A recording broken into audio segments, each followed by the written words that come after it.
minute can open your eyes. One book can open your world. Knowledge gives you power. Read and rise higher. 9R Tree. Better life begins in a book. Hello, I'm Sebastian. Welcome to 9R Tree's podcast. Today, I will summarize and review the book. The 5 Love Languages presents a simple yet transformative framework for understanding how people give and receive love. Gary Chapman distills decades of counseling into 5 core languages that meet emotional needs in distinct ways. Rather than offering quick fixes, the book explains why romance often fades after the initial infatuation stage and shows how deliberate choices can nurture connection for the long term. Readers learn how words, time, service, gifts, and touch carry different meanings for different people, and why mismatched efforts can leave partners feeling unseen despite sincere intentions. With clear stories, practical exercises, and assessment prompts, Chapman equips couples to decode each other, prevent resentment, and rebuild intimacy. Whether you are dating, newly married, or decades into a partnership, this guide offers a shared vocabulary and actionable steps to fill each other's emotional tank, resolve conflicts more kindly, and make love last with consistent, meaningful habits. I will give you key takeaways from this book. Firstly, the 5 Love Languages framework.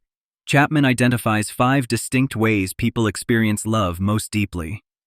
Words of affirmation uplift through praise, encouragement, and kind communication. Acts of service demonstrate care through helpful actions that reduce burdens. Receiving gifts symbolizes thought and presence through meaningful tokens, not extravagance. Quality time prioritizes undivided attention, shared activities, and attentive listening. Physical touch communicates comfort, safety, and affection through appropriate contact. The core insight is that most people have a primary and secondary language, and feeling loved depends on receiving love in that language consistently. When partners speak different languages, good intentions can miss the mark, leading to frustration and distance. The framework gives couples a map to translate effort into the form that matters most. It also validates that neither language is superior. By learning to speak a partner's language, love becomes a daily practice that strengthens commitment, rebuilds trust, and sustains closeness through changing seasons. Secondly, discovering primary languages and common missteps. The book provides questions, reflections, and an assessment to uncover your primary love language and your partner's. Chapman advises observing what your partner requests most, what they complain about most, and how they express love to you, since people often give the language they hope to receive. Common missteps include assuming similarities, believing love should be obvious, and repeating your own language louder rather than switching to theirs. For example, someone who values acts of service may keep doing chores, while their partner longs for quality time and hears the message that tasks matter more than connection. Another pitfall is discounting a partner's language because it feels unnatural or trivial.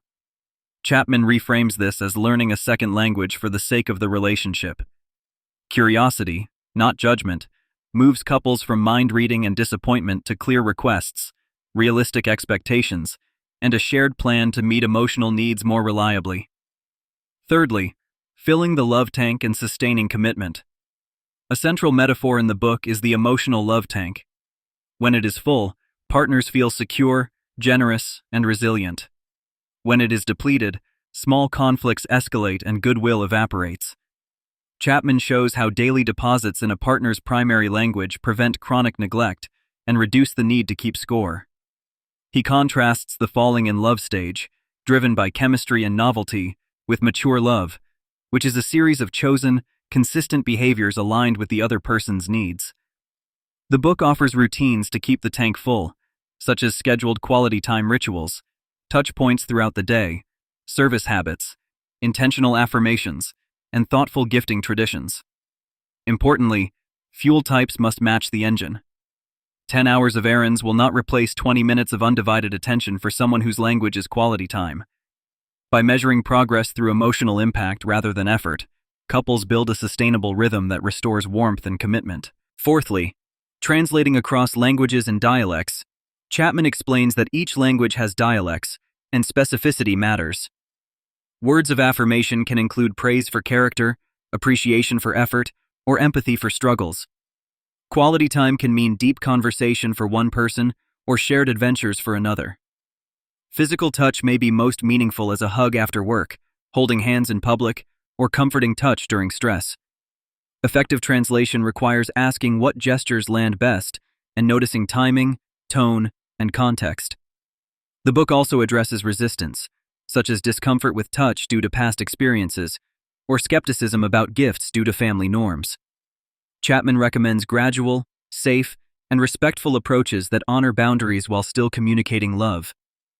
When partners treat differences as a translation challenge rather than a personality flaw, they reduce defensiveness. The practice becomes an ongoing loop of feedback, experimentation, and refinement, turning vague demands for more love into practical, repeatable actions that resonate.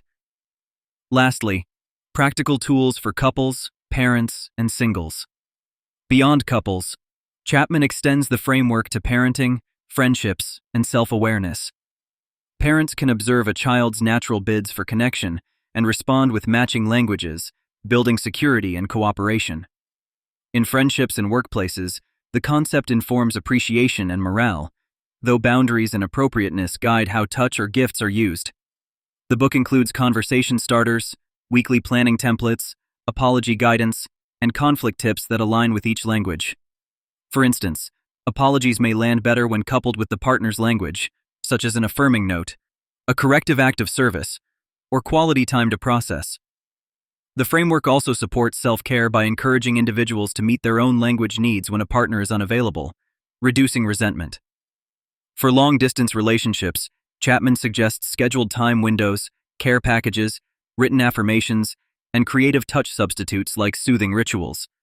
These practical tools empower readers to build habits that keep love visible and felt in everyday life. In conclusion, The 5 Love Languages is ideal for couples at any stage, individuals preparing for partnership, and families seeking a common approach to emotional connection. It benefits those who feel stuck giving a lot but not feeling seen, or who sense love has faded under daily pressures. The book stands out because it translates abstract advice into a clear, memorable framework with concrete actions that can be personalized. Instead of guessing what should work, you learn what actually works for your partner and how to deliver it consistently. Applying the languages fills the emotional tank, reduces conflict, and restores warmth without demanding personality overhauls. You should choose this book over others because it provides a shared vocabulary that partners can use right away, supported by simple assessments, everyday routines, and real-world examples.